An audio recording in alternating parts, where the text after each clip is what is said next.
Okay guys, good evening. Ito po magsasample po tayo ng original and pure honey po. Bale, may kita nyo po yan. Honey po yan. Pag nilagyan po natin ng tubig yan, ayan po. Hindi po agad siya natutunaw. Kahit po alog-alogin nyo yan. Shake ko po siya. At pag binibilisan po ang alog, ayan, may kita nyo po, nagpo-produce siya ng honey hives. Yan po ang itsura ng original na honey. Kahit ikalog-kalog nyo po yan. Ayan po.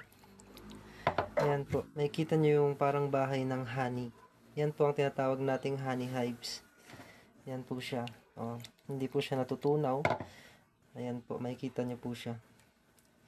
Ito po, kailangan haluin ng maayos para po humalo siya sa tubig.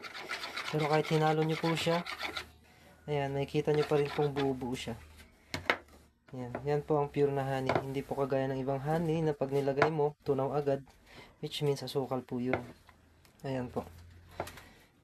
Here's another oh. Ito po. Ayan. Up. Nahulog po yung kutsara. Ayan. Kasama po yan sa video natin. Ayan po. Makikita nyo po siya. Oh, ayan. Makikita nyo po may honey hives. Ayan po siya. Salamat po sa panonood at pagtitiwala.